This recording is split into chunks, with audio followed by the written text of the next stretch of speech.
सभी लोगों को जय माता दी। आइए आज आपको कराती हूँ मैं कुछ तीर्थों के दर्शन, यानी कुछ तीर्थ स्थल ऐसे हैं जो आपकी नज़रों से अभी ओझल हैं।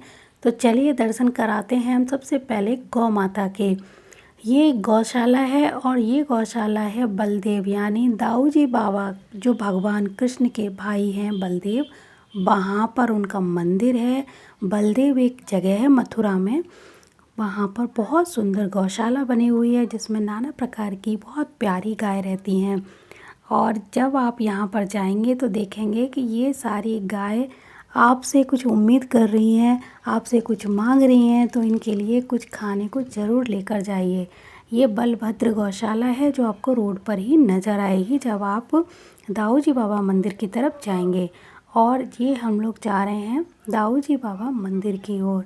जैसे आप लिखा देख सकते हैं, ये आ गया दाऊ जी बाबा मंदिर का विशाल द्वार। अब यहाँ से मंदिर की तरफ आप प्रवेश करने जाएंगे तो यहाँ बहुत सारी पूजा पाठ की दुकानें लगी हुई हैं। और मंदिर में दर्शन करने के बाद में मंदिर के पीछे एक कुंड बना हुआ है जिसमें जल है और यहाँ पर बहुत सारे लोग स्नान करने आते हैं। बच्चों के मुंडन यहाँ पर होते हैं और इसी जल में बच्चों को स्नान कराया जाता है मुंडन के बाद में। तो ये भी आप देखेंगे। दाऊ जी बाबा मंदिर के दर्शन के बाद माँ रेवती के दर्शन करेंगे, इस कुंड के दर्शन करेंगे। और यहाँ पर आप छोटी छोटी गलियों में प्रसाद की दुकानें देखेंगे तो आप उनसे माखन मिश्री भी खरीद सकते हैं।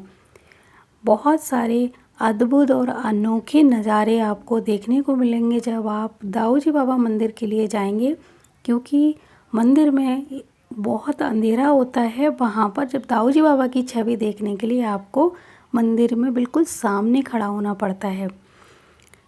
ये है माँ गंगा यानी राजघाट कलकत्ती नरोरा डैम के पास, आपने सुना ही होगा। तो ये कलकत्ती का घाट है, ये वहाँ की गंगा मैया हैं।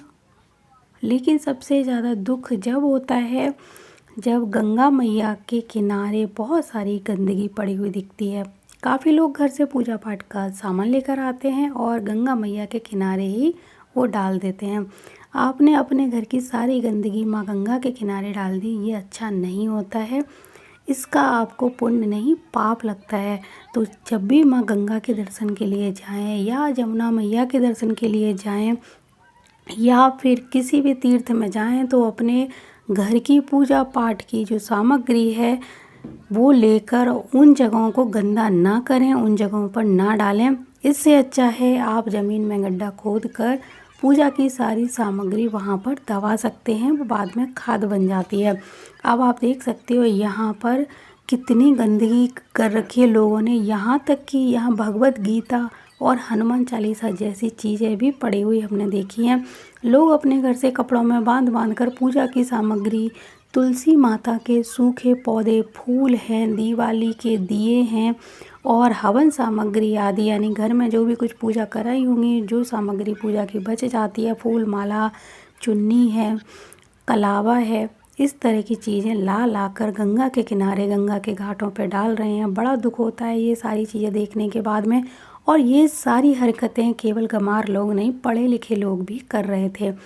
क्योंकि चलो जो लोग अनपढ़ हैं उनको तो ज्ञान नहीं है, लेकिन जो पढ़े लिखे लोग हैं दूसरों की पोस्टों पर कमेंट करते हैं और दूसरों को राय देते हैं और गंगा किनारे आकर वही लोग ऐसी गंदगी फैलाते हैं। हमने कई लोगों को रोका था यहाँ पर, लेकिन वो लोग बहस करने पर उतारू हो गए और उनको कोई भी चीज़ समझाने का कोई फ़ायदा नहीं निकला। ये है माँ मंगला यानी बेलोन भवानी का मंदिर। बेलोन माता कलकत्ती के पास ही हैं, इनकी बहुत बड़ी मान्यता है। तो आप बेलोन भवानी के दर्शन के लिए जाएं तो राजघाट कलकत्ती नरोरा डैम, ये सारी चीज़ें आपको बिल्कुल आसपास ही नज़र आएंगी और बहुत ही अद्भुत दर्शन होते हैं माता रानी के। आप बिल्कुल सामने जाके उनका साक्षात्कार कर सकते हैं। यहाँ पर आप देख सकते हो नवरात्रे समाप्त होने के बाद में अभी उसकी खूबसूरती बरकरार है। इसके बाद में हम चलते हैं माता चौड़ेरे वाली के दर्शन के लिए। ये माता चौड़ेरे वाली देवी हैं, यहाँ पर 5 बहनों के साथ माता विराजमान हैं। और ये जो मंदिर है इसकी मान्यता ये है कि ये मंदिर हमेशा चौड़े में ही होता है, यानी इस मंदिर की जो छत है वो हज़ारों बार डाली गई है, लेकिन माता को छत बिल्कुल भी पसंद नहीं होती और वो छत को हमेशा चटका देती हैं, गिरा देती हैं। उनको खुले में यानी चौड़े में रहना बहुत ही ज़्यादा पसंद है। इस बार भी इन लोगों ने कोशिश करके थोड़ी सी जगह खोल के छत डालने की कोशिश की थी, क्योंकि बारिश के समय यहाँ पर दर्शन करना मुश्किल हो जाता है, बहुत बारिश आती है। लेकिन कुछ महीनों बाद ऐसा होता है कि ये छत अपने आप ही बिल्कुल चटकने लगती है। इस मंदिर की बहुत ही बड़ी मान्यता है कि इसीलिए इस मंदिर का नाम चौड़ेरे वाली देवी पड़ा, जो चौड़े में रहना पसंद करती हैं। और मंदिर के बाहर ही आप हवन सामग्री, पूजा की जो भी चीज़ें ला रहे हो, धूप दीप अगरबत्ती, तो बराबर में ही इन्होंने एक जगह बना रखी थी और लोग वहाँ पर ही ये सारी सामग्रियाँ चढ़ा रहे थे। और आप लोग अगर माँ चौड़ेरे के दर्शन के लिए जाएं तो पूजा पाठ की सामग्री यहाँ पर एक हवन कुंड बनाया गया है, उसमें अर्पित करते जाएं। और यहाँ धूप दीप और हवन सामग्री दुकानों पर मिल जाती है, पूरी थाली मिलती है। 50 रुपये में आपको बहुत सारी पूजा की सामग्रियाँ मिल जाती हैं, प्रसाद वगैरह सब कुछ मिल जाता है। और आप ये थाली लेकर मंदिर में दर्शन के लिए जाएं, माता को भोग लगाएं और उसके बाद पूजा की सामग्री हवन कुंड में अर्पित कर सकते हैं। आप अपने घर से भी पूजा सुहाग सामग्री है माता को जो भी अर्पित करना चाहते हैं वो ला सकते हैं। बहुत सारे लोग हलवा पूरी का भोग बनाकर माता को भोग लगाते हैं। तो आप देख सकते हैं पुजारी जी माता के मुंह में थोड़ा थोड़ा भोग खिलाकर और माता का जो चरणों का तिलक है वो सबके माथे पर लगाते जा रहे थे और घर से लाई हुई सामग्री को थोड़ा माता को अर्पित करके लौट आ रहे थे। बहुत ही अद्भुत दर्शन थे। माता चौड़ेरे वाली की ये छवि इतनी मनोहर थी कि बस आँखों में बस जाने का मन कर रहा था, यहीं रहने का मन कर रहा था।